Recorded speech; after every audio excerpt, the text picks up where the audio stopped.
What's up, people? Making a little Dolphins assessment for all my Dolphin fans out there. First thing I will dip into is the offensive coordinator and offensive play calling.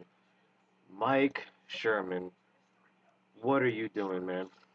You got a 6 foot, barely 200-pound receiver doing comeback routes, running slants that aren't good slants for him, instead of running drag routes, cuts across the middle of the field, sending him deep instead of 3 times a game, not putting him in the slot, letting him beat every single corner out there because he is faster than every single one across the middle of the field, where Tannehill has become accustomed to throwing to.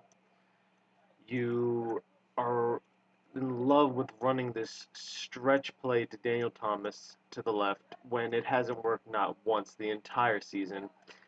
He is a former college quarterback for 3 years, played running back for a year, and of course, our wonderful GM, Jeffrey Ireland, decided to trade up in the second round to get him. But that's something else to talk about.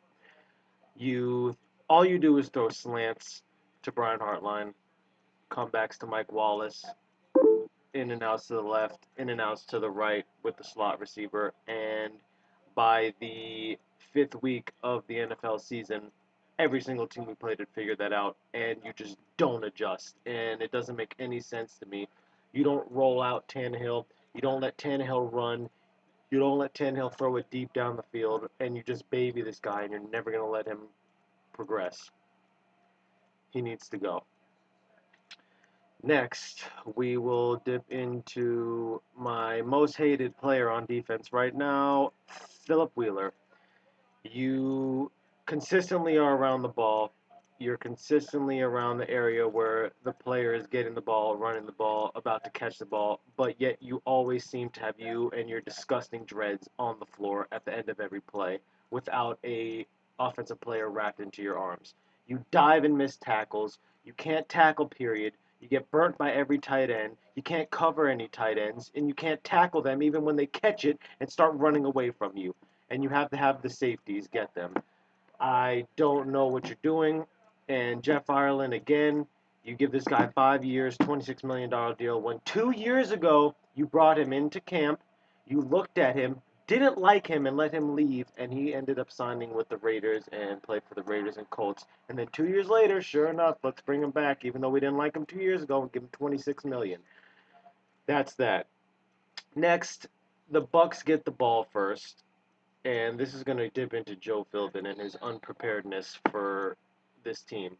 You give the Bucks the ball first. They haven't scored on their first possession of either the first or second half all season. And what do? They drive straight down the Dolphins' throat, gash up the middle of the defensive line, and just run straight down and score on the first drive.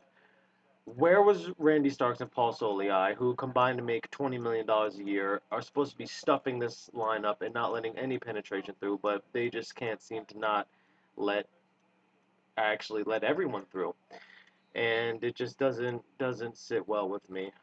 Joe Philbin does not have this team prepared. We came out of the bye week, lost to the Bills when they are a horrible team, and we are so much better and talented than they are. You don't come out prepared. You have 11 days after a beautiful Thursday night win to get prepared for the worst team in the NFL, who is 0-8, the only winless team left. Monday Night Football, big stage, could show everyone what we got. We've been going through a bully scandal, and you just come out there flat-footed and look absolutely ridiculous out there, and you make a mockery of yourself and a mockery of this franchise and a mockery of this team.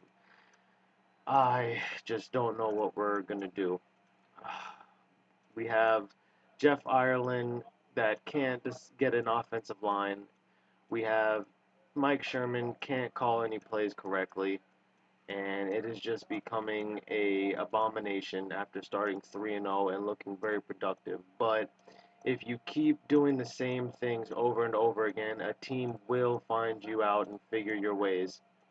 There is not one bright spot on this team besides Brent Grimes and Brandon Fields, maybe. Everyone else is underperformed, inconsistent, and need to be answered for at the end of the year. They can't tackle. They can't throw deep passes. They can't throw any passes past 20 yards. They can't run the ball.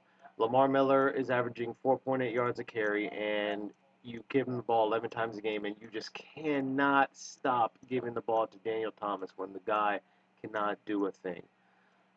Answers need to be said, and I will be back every single week for you Dolphin fans after each game to assess what I feel this team needs to do. And I don't know what it's going to be, but they better figure it out quick. Deuces.